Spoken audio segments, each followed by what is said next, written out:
Janet, habari? Salama. Unaendeleaje? Naendelea vizuri. Nimekukuta kitandani hapa, lakini nilikuwa natamani sana kujua hasa nini kilikupata.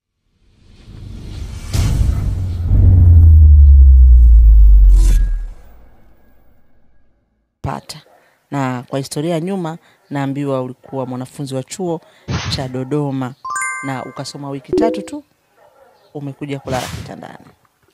Ndiyo, mimi nilikuwa kweli ni mwanafunzi wa chuo kikuu cha Dodoma na nilianza chuoni 2021 na nilitegemea kumaliza mwaka jana 2024, lakini sikubahatika kumaliza kutokana na hali ya maradhi ilinipata, ambapo kabla ya kumaliza kidato cha 6 nilirudi nyumbani nikaanza kuumwa kidogo kidogo,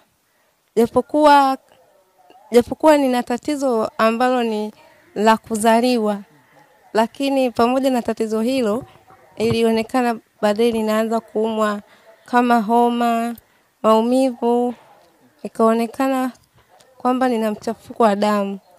Kwa hiyo kipindi cha wenzangu wanamaliza kidato cha 6, mimi nikawa nyumbani ninaumwa, lakini nikabahatika kwenda kufanya tu mtihani wa kumaliza. Na hali kipindiko ilikuwa ni nzuri kiasi, natembea, nafanya shughuli zangu bado kwa nguvu zangu mwenyewe.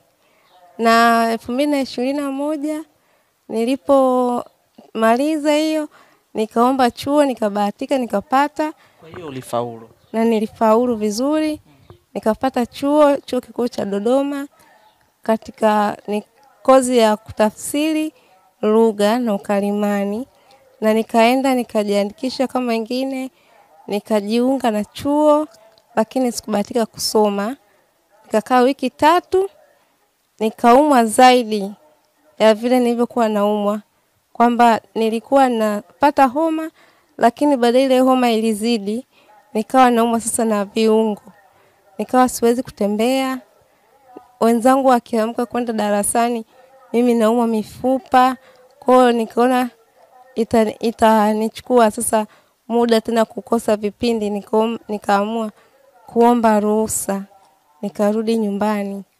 Sasa nilivyorudi nyumbani, wazazi wakanipeleka kwenye matibabu hospitali. Kipindi hiko nakumbuka tulianzia hospitali ya Muhimbili. Wakasema kwamba nina mchafuko wa damu na kutokana na tatizo langu la ugonjwa wa sickle cell ni maumivu ya kawaida ambayo tunapata, lakini kadiri siku zilivyokuwa zinaenda ile tatizo likaendelea kuwa endelevu na athari zikawa zinaendelea zaidi. Kwa hiyo nikaendelea kuumwa, baadaye ikawa naishiwa damu, naongezewa, ninalazwa hospitali mbalimbali. Nikitoka nakaa wiki 3, narudi tena naongezewa damu, hivyo. Baada ya huo mwaka 2021, 2022 nikarudi tena Muhimbili. Niliporudi Muhimbili, madaktari wakashauriana kwamba sasa wanifanyie check up, yani ya kila kitu mwilini. Wakanipima vitu mbalimbali. Nakumbuka nilipimwa vipimo vya CT scan, MRI, X-ray, lakini vyote vilionyesha sina tatizo. Pamoja na vipimo vya bone marrow, lakini majibu pia yalitoka sina tatizo. Vipimo vya moyo, vipimo vya kansa, lakini bado vilionyesha sikuwa na tatizo lolote. Lakini kipindiko maumivu yalikuwa ni makali, nikawa tena kutembea siwezi. Kwa hiyo ni kukaa na kubeba, kutembea siwezi kabisa. Na miguu ikaanza kujikunja, ikaanza kuwa mifupi, nikawa siwezi kukanyaga tena chini. Mwili unakufa ganzi kuanzia kiunoni kushuka chini, lakini wakipima tatizo lolote na kuwa sina tatizo. Kwa hiyo nikakaa hospitali, wakanichunguza kwa muda miezi 2, wakajiridhisha sina tatizo. Ikanibidi sasa nirudi nyumbani kuliko kuendelea kukaa hospitalini. Lakini tangu nirudi nyumbani, hali yangu ikaendelea kuwa vile vile, ikawa mbaya zaidi. Madaktari wakashauri nipime vipimo vingine tena zaidi. Nikarudi tena nikapima. Nilivyopima wakasema kwamba wanaona ni mchafuko wa damu ambao umeingia yani katika damu, yani katika mwili mzima. Kwa hiyo nikaanzishwaga na dozi ya vidonge vya TB, wakiamini kwamba nitaendelea labda vizuri. Lakini nilianza dawa, nikanywa miezi 6 yote ikaisha, hali yangu ikawa vile vile, sikubadilika. Nikaonekana kwamba sasa nina upungufu wa lishe, kwamba sina lishe. Nikaletewa madaktari wa lishe, vitu vya lishe, lakini nikatumia, lakini hali haikubadilika. Na kwa hakuna tena jinsi, ikanibidi sasa nirudi tu nyumbani. Nikakaa nyumbani, hali ikazidi kuwa hivyo miaka. Na nakumbuka 2023 miguuni chini ya sasa, kwa kuwa miguu ilishajikunja na mikono ikaanza kujikunja, kwa hiyo nikawa siwezi kukaa wala kutembea, ni wa kubeba. Nikawa sasa nimeanza kupata vidonda chini ya miguu. Vile vidonda ndo vikaanza kidogo kidogo, wakawa wasema kwamba ni kutokana na kulala kwa muda mrefu. Nikarudi hospitali, nikatibiwa hivyo vidonda kwa dawa mbalimbali, lakini havikuonekana kukauka, vikawa vinaendelea. Wakawa wanasema labda kwa kuwa damu ni ndogo. Kwa hiyo hata nikawa nikiongezewa damu, bado vidonda haviponi. Na vidonda hivyo mpaka sasa bado ninavyo.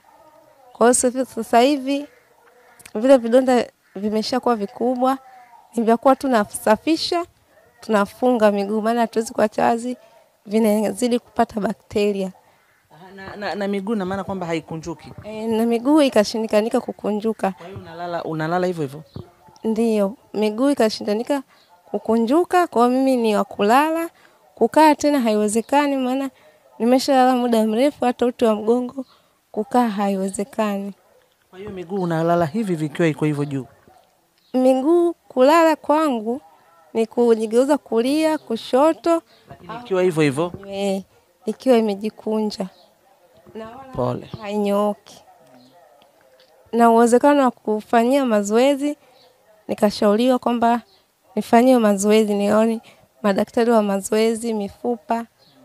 Lakini pamoja na yote hayo wakasuggest kwamba kuliko kumfanyia mazoezi akiwa na vidonda, nazidi kumuumiza, alafu vidonda vinakuwa vina bleed sana. Ni bora tusubiri vidonda angalau vipone. Lakini vidonda bado havijapona. Kwa hiyo kufanya mazoezi inakuwa ni ngumu, sababu tunazidi kuvichana, vipo katikati ya magoti. Na hapo uliniambia kwamba tatizo la sickle cell, lakini tangu umezaliwa, nikiangalia hapa picha zako za zamani, ni kwamba ulikuwa na afya nzuri tu. Umeanza kupata hiyo changamoto ukiwa uko chuo. Labda madaktari wanasemaje? Kwa sababu tunaamini sickle cell au selimundu ukizaliwa ukiwa unakuwa ndo unaanza kukutana na changamoto, lakini unapoenda juu ndo changamoto inazidi kupungua. Ndiyo, ni kweli na tatizo la sickle cell, lakini kwa muda wangu wa kipindi cha shule wote sikuwahi kuugua, kulazwa, wala kuongezewa damu, wala kuonyesha udhaifu kiasi hiki nilicho nacho. Ila hata madaktari walikuwa wanasema kwamba, na watu wengi pia tunajua, baada ya mtu mwenye sickle cell akifikisha miaka 18, 19 kidogo makali yale yanakuwa yanapungua. Na kweli kwa